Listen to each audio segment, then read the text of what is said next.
Hello guys! Welcome back to my YouTube channel. For today's video ay pag-usapan natin kung paano nga ba yung proper na pag-upload ng video sa TikTok para ito sa mga baguhang affiliate marketer. So kung dati ka na, huwag ka na mag-comment ng pangit. Ayan, magbigay ka na din ng tips para makadagdag at makatulong sa mga baguhang affiliate marketer. Ayan guys, disclaimer lang, hindi po ako pro, hindi po ako magaling. Ayan, maliit lang din akong affiliate marketer. Ayan, sinishare ko lang yung mga nalalaman ko at magbibigay din po ako ng mga konting tips kung paano kayo makapagbenta ng madami.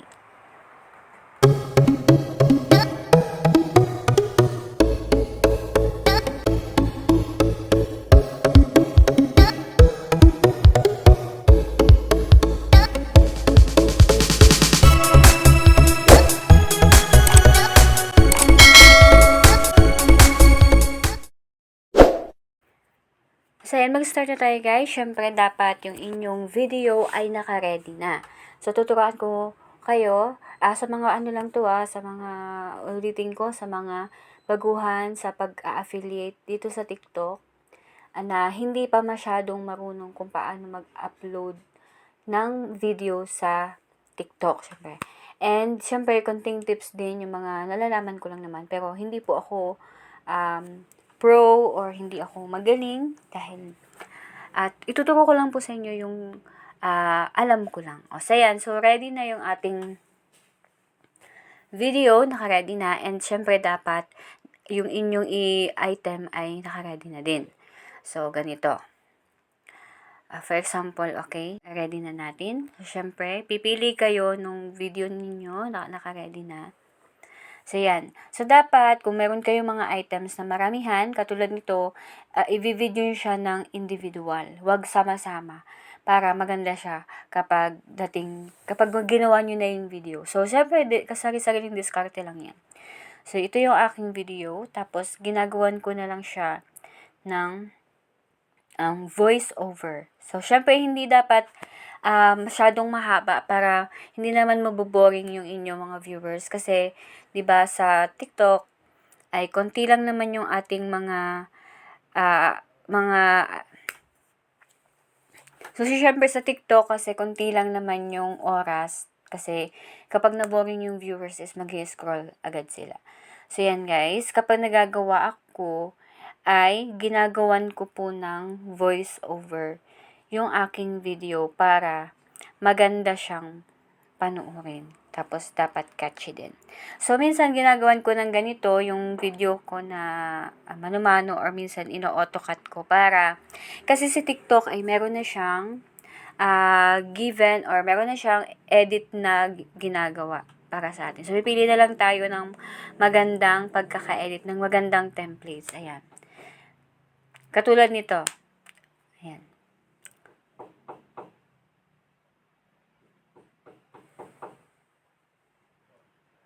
So, kung hindi ka pa satisfied dyan, ayan, ganito lang yung gagawin mo. Pili pa kayo ng iba pa.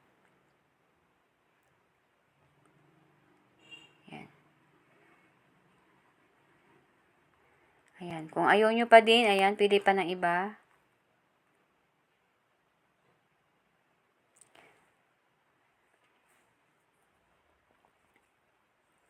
Pero kung maganda naman na yung inyong kung maganda na yung pagkaka-edit, kahit wala ng voice over, so okay na yun. Pili na lang kayo ng maganda-ganda. So, syempre dapat po ay pipili kayo ng, so minute ko lang po ito para hindi tayo makopyright ni YouTube. Ayan, pipili lang kayo ng music, syempre na trending, na hindi rin makaka-copyright yung video nyo kasi automatic tatanggalin ni TikTok yung sound niyan.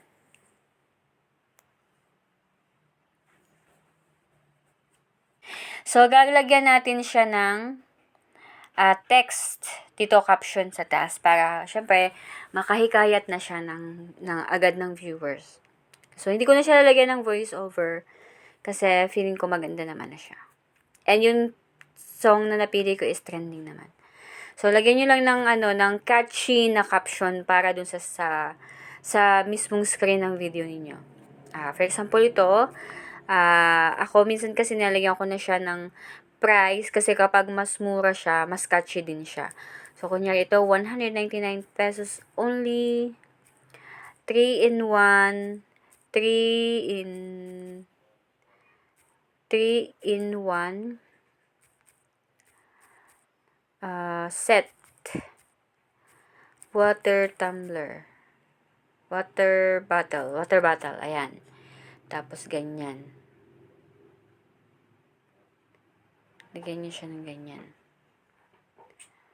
Tapos, nilalagyan ko pa siya ng ganito para talagang kitang-kita yung price na ganun. Napakamura ng item.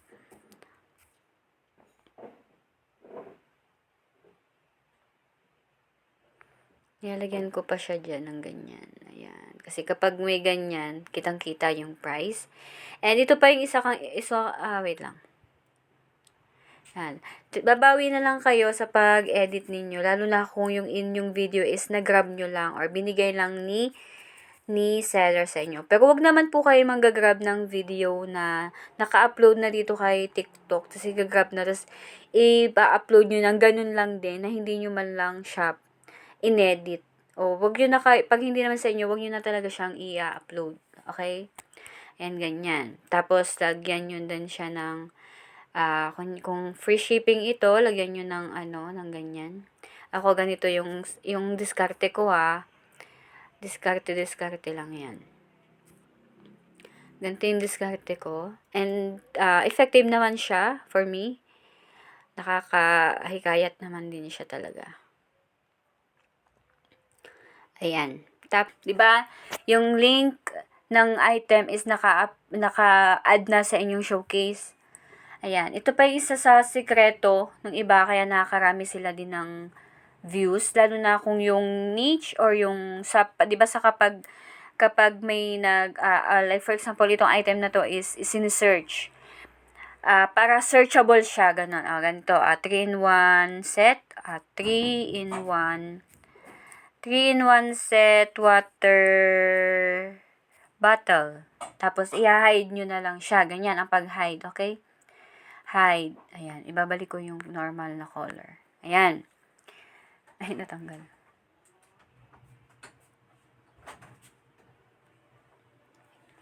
And then, pwede pa kayong magdagdag water bottle set. Water bottle set, ganyan. Hina-hide lang siya. Ayan. Tapos, kung gusto nyo naman na yung video nyo is hindi manakaw, lagyan nyo siya ng inyong pangalan or sabi nila watermarks ang tawag dito. I'm not sure. So, ito yung pangalan ko dito sa TikTok. So, lalagyan natin. Para kapag may nag-grab nito, magkakaroon siya ng violation. Ayan, ganyan. So, ready na yan. Ayan, next na natin. Tapos, lagyan nyo rin syempre dito ng caption. Ayan, kunyari, for example, dapat catchy yung unang tingin pa lang. Okay, 199 pesos, 3 in 1. Bahala na lang kayo mag-isip ng kung ano yung maiisip ninyo. 3 in 1 set, water bottle. So, yan yung searchable. And lalagay kayo ng hashtag. Excuse me. 99 sale. FYP, 3 in 1 bottle para do sa searchable ninyo. 3 in 1 set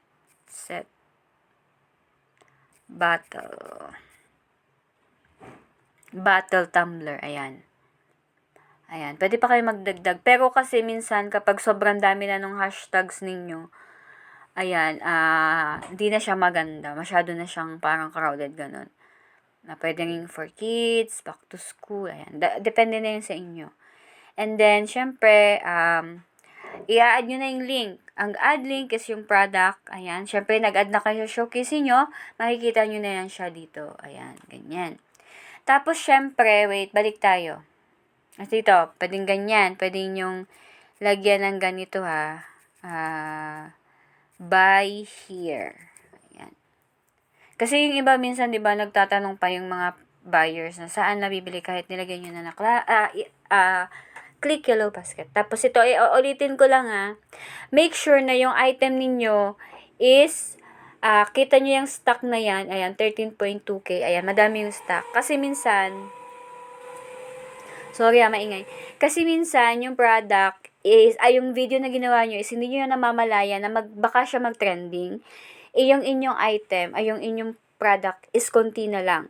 So, kasi kapag nag-trending yung video, and nag-out of stock yung item, nag-i-stop. Napansin nyo ba? Or doon sa mga dati na, pansin ko lang na nag-i-stop yung views kapag wala na yung item. Pero once na nagbalik na yung item or nag-restock na si seller, nagbabalik na din yung views, dumadagdag na ulit. Pero syempre, sayang naman, like for example, 5 days hindi makapag-restock si seller, sayang naman yung mga days na kumikita pa sana din yung video nyo. So, ang gawin niyo is mag-add pa kayo ng another product na katulad nito and same price lang din. Or, syempre, hindi kayo magdadagdag ng product kung kayo ay nakakolab sa isang seller. Syempre, ayaw naman ni seller na may kasamang ibang item yung product niya sa isang video na pinopromote ng affiliate. So, depende na yan sa usap niyo. Pero kung wala kang kausap, pwede kayong magdagdag pa ng another item at tingnan nyo na rin yung stocks kung marami. So, yan, i-add na natin. Ulitin lang natin kasi gusto ko lang idagdag yun. Ayan.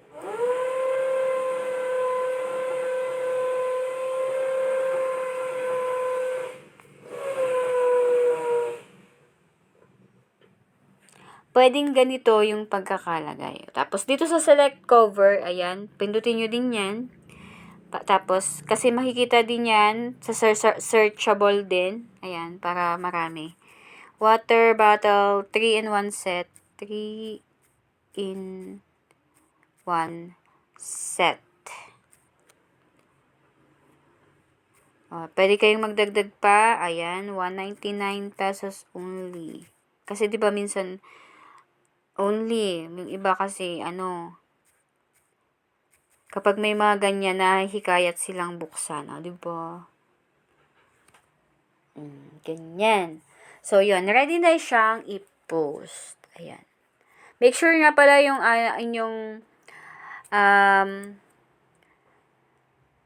make sure yung sound na ginamit niyo is pang commercial. Kung hindi man siya pang commercial is yung pwede. Kasi minsan may ina-allowed naman. Ayan. Tapos, dapat trending para mapunta rin sa FYP yung inyong videos. Ayan. Ready for posting na siya. Ganyan.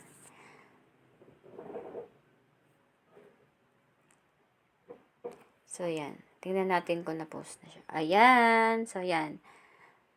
So, yan. That's it lang, guys. Salamat sa inyong suporta. Pwede nyo pong hanapin sa TikTok itong aking pangalan na to para ma-follow nyo ako. Mag-comment lang kayo sa isang video ko na kayo ay galing sa aking YouTube channel para kayo ay ma-follow ko din agad-agad. Thank you so much for watching!